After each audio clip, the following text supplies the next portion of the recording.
უკრაინამ ამ ღამით 12 აგვისტოს ჩაატარა უნიკალური სამხედრო ოპერაცია ნეპტუნისა და პოლიანითიას რაკეტების გამოყენებით, რის შედეგადაც ნოვოროსიისკში საგანგებო მდგომარეობა გამოცხადდა. ქალაქში წყალი და ელექტროენერგია გაქრა, მაგრამ ყველაზე მთავარი ისაა, რომ ერთდროულად 2 მარცვლეულის ტერმინალი გაჩერდა სამხედრო ბაზაისთვის, ხოლო შავ ზღვაში რუსეთის გემებისთვის სრული ბლოკადა აღიარეს. და ამ ფონზე ჩნდება ინფორმაცია, რომ კიდევ 31 ივლისს აშშ-ის ვიცე-პრეზიდენტმა JD Vance-მა პირადად დაურეკა ვლადიმირ ზელენსკის და სთხოვა შეეჩერებინა დარტყმები ნოვოროსიისკთან ტანკერებზე. ვითომ ომი ომად, მაგრამ ნოვოროსიისკის პორტები სუფთა ბიზნესი. ზელენსკი თითქოს თან ხდება და უკრაინა წყვეტს დარტყმებს იმ სავაჭრო გემებზე, რომლებიც რუსებს არ ეკუთვნით. მაგრამ 2 კვირა გადის და 12 აგვისტოს ღამეს იმავე ნოვოროსიისკში ისეთი ძლიერი დარტყმა ხდება, რომ ქალაქის მერმა საგანგებო მდგომარეობა გამოაცხადა. ქალაქი წყლის გარეშე დარჩა. 2 უმსხვილესი მარცვლეულის ტერმინალი უბრალოდ ჩერდება. დამთხოვაა? არც ისე. ახლა განვიხილავთ რატო. ასევე განვიხილავთ შავი ზღვის რეალური ბლოკადის საკითხს რუსებისთვის. ჩემი სახელია ალექსეი პეჩი, მოდით განვიხილოთ ეს თემა.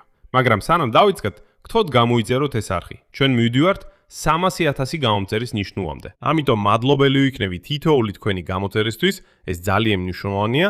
გთხოვთ დახარჯოთ 1 წამი და გავაგრძელებთ.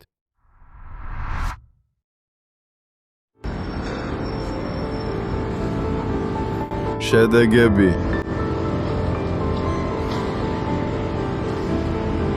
სპეციალური სამხედრო ოპერაციები.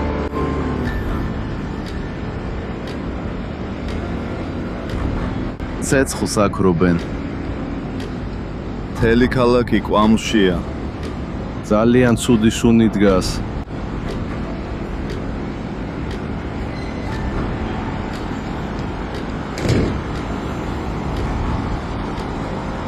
მარცვლეულის ტერმინალები დაზიანებულია და იწვის.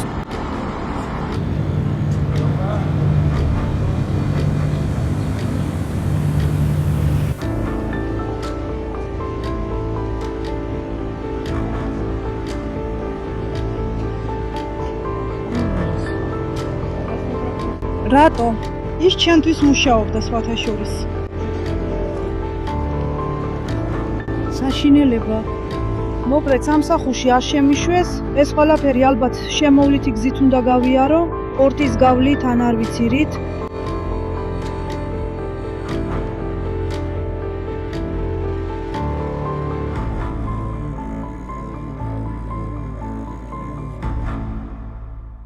მოდით დავიწყოთ უკრაინის თავდაცვის ძალების ოპერაციით. პრეზიდენტმა ზელენსკიმ დღეს განაცხადა ციტატა: ამ ღამით უკრაინის თავდაცვის ძალებმა ჩაატარეს უნიკალური ოპერაცია ნოვოროსიისკში სამხედრო საზღვაო ბაზის დასაზიანებლად. რუსეთის ფლოტის ბოლო მთავარ ფორპოსტზე შავ ზღვაში, ფრონტის ხაზიდან 300 კილომეტრზე მზე მეტ მანძილზე. პრეზიდენტის თქმით, სამიზნეზე იმუშავეს რეაქტიულმა დრონებმა პოლიანიცა, რაკეტებმა ნეპტუნი და მოსკვა, საზღვაო უპილოტო სისტემებმა. დადასტურებულია დარტყმა საჰაერო თავდაცვის პოზიციებზე, ნაომის სადგომებსა და საზღვაო პორტის ინფრასტრუქტურაზე. და შემდეგ ციტატა, რომელიც ხსნის მიმდინარე მოვლენების ლოგიკას. ოკუპაციური ფლოტი და მისი მხარდამჭერი მთელი ინფრასტრუქტურა უსაფრთხოდ არ იქნება, სანამ გრძელდება რუსეთის აგრესია. სხვათა შორის, ნოვოროსიისკის გავლით გადის რუსეთის მთელი ექსპორტის მესამედამდე. ანუ მიზანი აშკარად შემთხვევით არ არის არჩეული. მოკლედ აღნიშნავ, რით დაარტყეს უკრაინის თავდაცვის ძალებმა. ნეპტუნის რაკეტა. ეს არის უკრაინული ფრთოსანი რაკეტა, სათხისში შექმნილი იყო როგორც გემსაწინააღმდეგო რაკეტა, მაგრამ 2023 წლიდან მიიღო მოდიფიკაცია სახმელეთო სამიზნეებზე დასათმევად. საბაზისო სიშორე 300 კილომეტრი. მაგრამ უკვე 2023 წელს უკრაინული წყაროები საუბრობდნენ ვერსიაზე, რომლის სიშორეც 700 კილომეტრამდეა. ხოლო 2025 წლის მარტში ვოლოდიმირ ზელენსკიმ პირადად დაანონსა კიდევ ერთი მოდიფიკაცია, გრძელი ნეპტუნი, რომლის გამოცხადებული მოქმედების რადიუსი 1000 კილომეტრამდეა და საბრძოლო ნაწილი 260 კილოგრამს შეადგენს. და სწორედ ამ რაკეტით ჯერ კიდევ 2024 წლის მაისში პირველად სრულმასშტაბიანი ომის განმავლობაში რუსეთის ტერიტორიაზე დაარტყეს სწორედ რაკეტი. ხოლო პოლიანა საერთოდ ცალკე თემაა. ეს არის რაკეტისა და დრონის ჰიბრიდი, თუმცა ექსპერტები ამტკიცებენ, რომ უფრო სწორია მას რეაქტიული დრონი უწოდოთ. იმიტომ რომ რაკეტის ძრავის ნაცვლად იქ ტურბორეაქტიული ძრავია, ანუ ფაქტობრივად ეს არის პატარა რეაქტიული თვითმფრინავი პილოტის გარეშე. დეკლარირებული სიშორე 750 კილომეტრამდეა. სიჩქარე 900 კილომეტრამდე საათში. საბრძოლო ნაწილი კი 100 კილოგრამამდე. და აი NASA-ს თანამგზავრებმა დაადასტურეს დარტყმები ნოვროსიისკზე და რამდენიმე წერტილში ქალაქში თბური ანომალიები დააფიქსირეს. სითბოს წყაროები მარცვლეულის ტერმინალთან და ნეპტუნთან, ასევე სამხედრო საზღვაო ბაზასთან დაფიქსირდა, რაც ნიშანდობლივი ისინი პირდაპირ ნავთობის ტერმინალს შეხშესხარის ტრანსნეფტთან ახლოს მდებარეობს. საგულისხმოდ სითბური ანომალიები ნიშნავს მასშტაბურ ხანძრებს უკრაინული რაკეტების დარტყმების შედეგად, რომლებიც კოსმოსიდანაც კი ჩანს. და ახლა უკვე ოფიციალურად ცნობილია რა მოხდა ნოვროსიისკში. ქალაქის მერმა ანდრეი კრავჩენკომ საინტერესო უკრაინული გვარით გამოაცხადა საგანგებო მდგომარეობა მთელ ნოვროსიისკში. მისი ინფორმაციით დრონებმა დააზიანეს 21 საცხოვრებელი სახლი და 4 საწარმო. თავდასხმამ 2 მაგისტრალური წყალმომარაგების მილი დააზიანა და ქალაქი, სადაც 260,000-ზე მეტი ადამიანი ცხოვრობს, სრულიად წყლის გარეშე დარჩა, მათ შორის გათიშეს ცხელი წყალიც, რათა აღჭურვილობა არ დაზიანებულიყო, როგორც თავად ახსნეს. დაიპირდნენ, რომ ჩართავენ, როცა ტექნიკური შესაძლებლობა გაჩნდება აღჭურვილობის ამუშავებისთვის, ანუ კონკრეტული ვადების გარეშე, ამავდროულად მეზობლებსაც შეეხოთ. კრასნოდარის მხარის ადმინისტრატორმა კონდრატიოვმა განაცხადა, რომ იმავე ღამეს დრონები გელენჯიქსა და ანაპასაც დაესხნენ თავს. იქ 4 ადამიანი დაშავდა. გელენჯიკში ადგილობრივი საგანგებო მდგომარეობა გამოაცხადეს. ასე რომ ეს არ ყოფილა ერთ ბაზაზე მიმართული წერტილოვანი ოპერაცია, არამედ მასშტაბური ღამის დარტყმა ერთდროულად რამდენიმე ობიექტზე. ეხლა კი ყველაზე საინტერესო ნაწილი. ეს არის ეკონომიკური ეფექტი, რომელიც ბევრად ცდება იმ ერთი სამხედრო ბაზის ფარგლებს, რომელსაც დღეს ღამით შეუტიეს. რუსეთის 3-დან 2 უმსხვილესი მარცვლეულის პორტი, ეს არის ნოვროსიისკის მარცვლეულის ტერმინალი, რომლის გამტარუნარიანობა წელიწადში 8.5 მილიონი ტონა და ნოვროსიისკის კომბინირებული ხორბლის პორტი, რომლის გამტარუნარიანობა ოდნავ აღემატება 7 მილიონ ტონას. პლუს სატყობები 300,000 ტონისთვის უბრალოდ შეწყვიტეს მუშაობა. და ჯამში ეს 2 ტერმინალი რუსეთის მთლიანი მარცვლეულის ექსპორტის მესამედს წარმოადგენს. და აი ეს პორტები დღეს უბრალოდ გაჩერდა თავდასხმის შემდეგ. და ეს ემატება უკვე არსებულ კატასტროფას. აზოვის ზღვის მარცვლეულის პორტები ჯერ კიდევ ივლისში გაჩერდა, მას შემდეგ რაც უკრაინის შეიარაღებულმა ძალებმა 100-ზე მეტი გემი დააზიანეს და რუსეთის ხელისუფლებამ თავად შეზღუდა კერჩის სრუტის გავლა. შედეგად ივლისში მარცვლეულის ექსპორტი ბოლო 10 წლეულის მინიმუმამდე დაეცა. აგვისტოში ანალიტიკოსები პროგნოზირებენ ექსპორტს ჩვეულებრივზე 2.5-ჯერ ნაკლებს. თუ უკრაინის შეიარაღებული ძალები შავ და აზოვის ზღვებს სრულად დაბლოკავენ, რუსეთი თითქმის 80%-ით დაკარგავს მარცვლეულის ექსპორტს, რაც წელიწადში 35 მილიონ ტონას შეადგენს. და რადგან უკვე ეკონომიკაზე ვსაუბრობთ, პორტერთან ერთად რუსეთში ნავთობის გადამუშავებაც აგრძელებს ჩავარდნას. ორსკის ნავთობგადამამუშავებელმა ქარხანამ ორენბურგის ოლქში 11 აგვისტოს დრონის თავდასხმის შემდეგ შეწყვიტა მუშაობა და ეს უკვე მეოთხეა. და ეს რუსული ნავთობგადამამუშავებელი ქარხანაა, რომელიც მხოლოდ აგვისტოში გაჩერდა.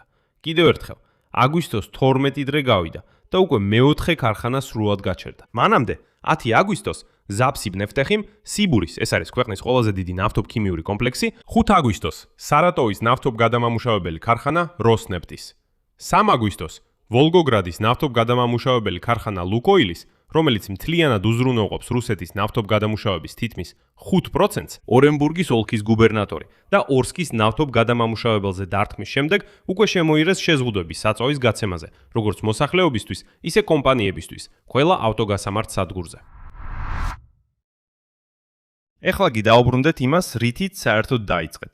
აშშ-ის ვიცე-პრეზიდენტ JJ Vance-ის ზარს, რადგან სწორედ აქ არის ამ გამოშვების მთავარი დეტალი. 31 ივლისს აშშ-ის ვიცე-პრეზიდენტმა პირადად დაურეკა უკრაინის პრეზიდენტ ვლადიმირ ზელენსკის და სთხოვა შეეწყვიტა უკრაინის შეიარაღებული ძალების დარტყმები ტანკერებზე ნოვროსიისკის აკვატორიაში. ამის შესახებ დაწერა Financial Times-მა უკრაინელ და ამერიკელ ოფიციალურ პირებზე დაბრუნებით. ვაშინგტონი შეშფოთებული იყო, რადგან დარტყმები კიდევ უფრო აუარესებს ნავთობის ბაზრის სტაბილურობას, რომელიც ისედაც პრობლემურია ირანის მიერ არბუზის სრუტის გადაკეტვის გამო. გარდა ამისა, კასპიის ნავთობსადენის კონსორციუმის აქციონერებს შორის, რომელიც სწორედ ნოუროსიისკში მთავრდება, ამერიკული Chevron და Exxon Mobil, რომლებსაც ეკუთვნის შესაბამისად 50 და 25% ყაზახეთში მდებარე გიგანტურ ტენგიზის საბადოში, საიდანაც ნავთობის შემდეგ კასპიის ნავთობსადენით მიდის ნოუროსიისკში, სადაც ტერმინალებში შემდეგ ტანკებებზე იდვირთება. და როგორც ჩანს, ზელენსკი მართლაც ამ ზარის შემდეგ გასცა ბრძანება კამპანიის შეჩერებაზე. რატომ ასე? იმიტომ რომ 31 ივლისის შემდეგ უკრაინის თავდაცვის ძალებს ერთხელაც არ დაუთყამთ გემებისთვის კასპიის ნავთობსადენის ტერმინალთან ახლოს. შეთანხმება ასეთი იყო: არ დაეწყათ კასპიის ნავთობსადენის ინფრასტრუქტურაზე და არც არარუსულ გემებზე, თუ ისინი უკრაინის სანქციების ქვეშ არიან და არ ეზიდებიან რუსულ ნავთობს. ამასთან ივლისში, სანამ JJD Vance დარეკავდა, კასპიის ნავთობსადენის კონსორციუმთან დაკავშირებული 8 ტანკერი დაზიანდა. მათ შორის იყო Exxon Mobilis მიერ დაქირავებული ტანკერიც. და ამის შემდეგ ივლისის მერე ტერმინალი მთლიანად მხოლოდ 1.3 მილიონ ბარელს ტვირთავდა დღეში. ანუ 600,000 ბარელით ნაკლებს ვიდრე მაგალითად მაისში. ასე რომ ფორმალურად დღევანდელი დარტყმა ნოუროსიისკზე, JJD Vance-ისთვის მიცემულ ამ დაპირებას არ ეწინააღმდეგება. უკრაინამ დაარტყა არა ტანკერებს, არამედ სამხედრო საზღვაო ბაზას, მარცვლეულის ტერმინალებსა და პორტის ინფრასტრუქტურას. ეს კი საერთოდ ცალკე ისტორია. კასპიის ნავთობსადენის კონსორციუმი აგრძელებს მუშაობას და ყაზახეთი მშვიდად ვაჭრობს ნავთობით. მაგრამ ნახეთ როგორ გამოიყურება ეს გარდან. ზელენსკიმ ამერიკელებს დაფიძდა, რომ ნავთობის ლოგისტიკას ნოუროსიისკში არ შეეხება. და ზუსტად 2 კვირის შემდეგ იქვე ხდება ერთ-ერთი ყველაზე ძლიერი დარტყმა, უბრალოდ სხვა ობიექტებზე იმავე ქალაქში. ანუ დაპირება თითქოს პირდაპირ შესრულდა. მაგრამ ფაქტობრივად ნოუროსიისკი მაინც იწვის, ხოლო რუსეთის მარცვლეულის ექსპორტი ამავე პორტში მესამედით შემცილდა. ეს ნიშნავს, რომ რუსებს არ უნდა ჰქონდეთ იმედი თითქოს შეძლებენ ყაზახეთთან თანამშრომლობით თავის დაღწევას. ანუ კარგი ტანკერებს არ ურტყამთ, ქტკ-ს არ ურტყამთ, ყველაფერ დანარჩენს ურტყამთ. ასე რომ თუ ყველაფერს ერთსულადად შევკრებთ, ასე გამოიყურება. უკრაინამ ჩაატარა უნიკალური ოპერაცია ნეპტუნის რაკეტებით და რეაქტიული დრონებით პოლიანიცა, რუსეთის ბოლო მსხვილ სამხედრო საზღვაო ბაზაზე შავ ზღვაში. მათ გზად ამ ქვეყნის მარცვლეულის ექსპორტი მესამედით შეამცირეს და ქალაქი წყლის გარეშე დატოვეს. ამასთან ერთად აგვისტოში უკვე მეოთხე ნავთობგადამამუშავებელი ქარხანა გაჩერდა თავისით, ყოველგვარი კავშირის გარეშე ნოუროსიისკთან, იმიტომ რომ იქაც აფეთქებები ხდება. და ეს ყველაფერი ხდება აშშ-ის ვიცე-პრეზიდენტის ზარის ფონზე, რომელმაც პირადად სთხოვა შეწყვიტონ დარტყმები სწორედ ამ პორტში, უბრალოდ სხვა ტიპის ობიექტებზე. მოკლედ, ამერიკელები სთხოვდნენ არ შეეხონ ტანკერებს და არ შეეხონ კეტეკას. ხოლო რაც შეეხება სამხედრო ბაზას, მარცვალს და წყალს, ველური რუსებისთვის, როგორც ჩანს, ამის შესახებ არავის უკითხავს. ამიტომაც ვაგრძელებთ ასეთ დარტყმებს. აქ მრავალ წერტილს დავშავ. თქვენი აზრი და დასკვნები დაწევეთ კომენტარებში ამ გამოშვების ქვეშ. გამოიწერეთ არხი, დააწკაპუნეთ ზარზე და არ დაგავიწყდეთ ლაიკის დაჭერა. თუ გსურთ ამ YouTube არხის მუშაობის მხარდაჭერა, ამის გაკეთება შეგიძლიათ ფინანსურად ნებისმიერი დონატის საშუალებით, ბმულებითა და რეკვიზიტებით, რომლებიც მითითებულია ამ ვიდეოს აღწერაში. ამით დასრულდა. იზრუნეთ საკუთარ თავზე. ყველას ნახვამდის.